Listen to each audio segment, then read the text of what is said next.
We're meeting up with South Africa's favourite braaier, Jan Braai, for a quick catch-up in Cape Town. Good morning, Jan. Hello. What did you get us? That is an extra large cappuccino and this is a flat white. Thanks. Jan, Yes. what are you up to in your life right now? Tomorrow is the start of the third National Braai Tour, and we then always depart on the National Braai Tour through South Africa with about 200 people in convoy with South African flags. And where are you off to tomorrow? Tomorrow we leave Cape Town at 9 o'clock with the Blue Light Brigade on the N2, which is the longest public road in South Africa, but we're not driving the whole thing tomorrow. We are just going from Cape Town to the southern tip of Africa, Agulhas. And then we're going to braai at the southern tip of Africa tomorrow night. T-bone steaks, of course T-bone steaks because they are in the shape of Africa. Lots of beer, lots of wine. And then on Sunday from Agulhas to Swellendam, the third oldest town in South Africa, where we will be braaiing and camping on the banks of the Breede River. And Jan, you're going to all these amazing places in South Africa. What's your favourite place in South Africa? Definitely Cape Town. It's the greatest city in the world. South Africa is the greatest country in the world, but let's be honest, Cape Town is like the crown jewel of South Africa. This is the Book Lounge. So the Books Lounge here, it's like a jacuzzi spa for books. Let's check it out.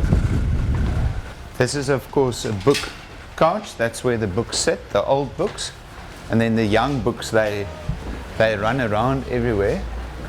There's the food area of the bookshop.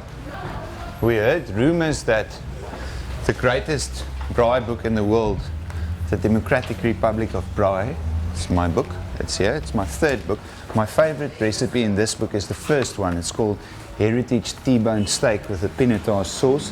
So it explains all the steps of braaiing the perfect T-bone steak, and then you make a onion and pinotage wine reduction with a bit of sugar and a bit of salt, pepper and thyme, and then you dress the T-bone steak after you've perfectly braaied it over very hot coals of fire with this pinotage sauce. I'm also thinking of a collaboration book next year where I crowdsource recipes from all over South Africa and the world. I'm thinking of calling it something like Our Braai Heritage, and everybody just sends recipes from their grandparents and the stuff they used to braai, sort of creating a kook and geniet of the braai world. The idea of the Braai for Heritage Trust and the National Braai Day Initiative is really to create a national day of celebration in South Africa, similar to St. Patrick's Day in Ireland and Thanksgiving in the US. Let's quickly cross the street while the light is red, like that.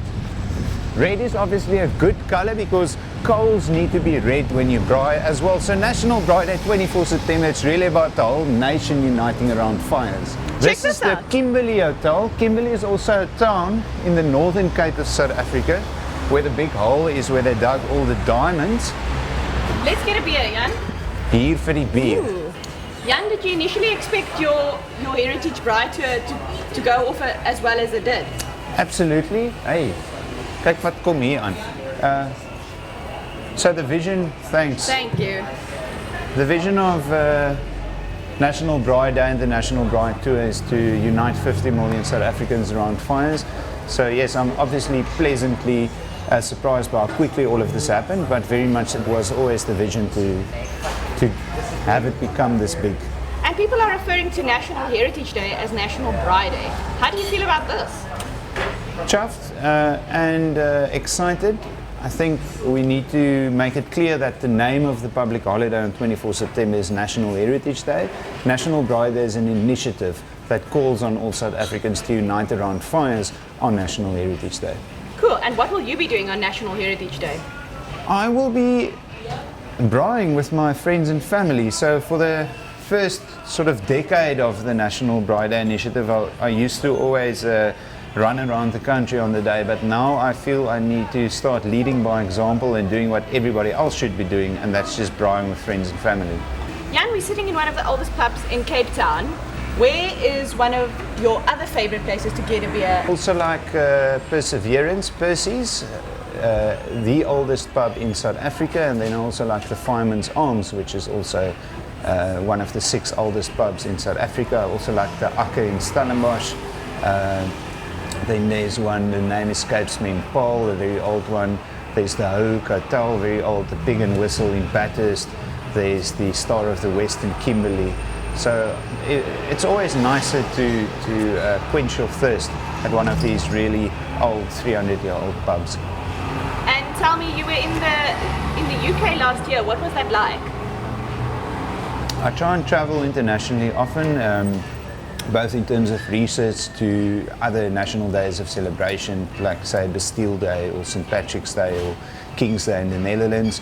And then I also travel as part of the Braai outreach program to get South Africans and expats and people from other countries to unite around fires on 24 September. This year we've got a team of Germans who actually just arrived in Cape Town a few minutes ago. I just got a call about that. And they will be taking part in the National Braai Tour. So we're really trying to get not only South Africans but the whole world united around fires in celebration of South Africa on this day here. And where are you going next to Braai? Outside South Africa's borders?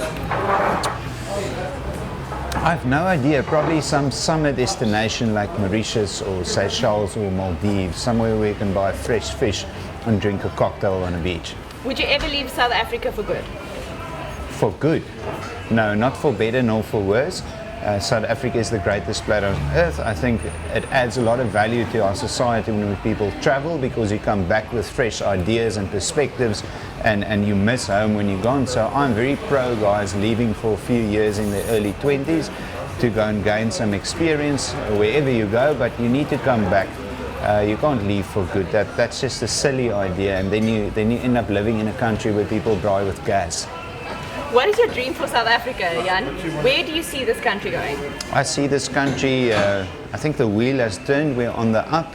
We had 50 years of like very bad political situations and apartheid, and now it's gone for 20 years. So give us another 20 years.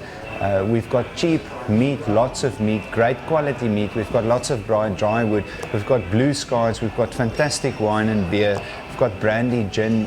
You need gin and tonic, of course, to keep the mosquitoes and malaria at bay. So I think that we are just so privileged to live in South Africa. Off the top of your head, give me 3 essentials you can never braai without. Ice to put in your brandy and coke and in your gin and tonic. Tongs to turn the meat. And of course, lots of dry wood to make a proper fire.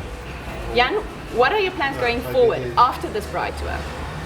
After the Braai tour, I think I'll spend about a week at home just recuperating, and then it's National Braai Day on 24 September. That's the biggest day of my year. It's like Christmas for Father Christmas. Cool. Let's head out.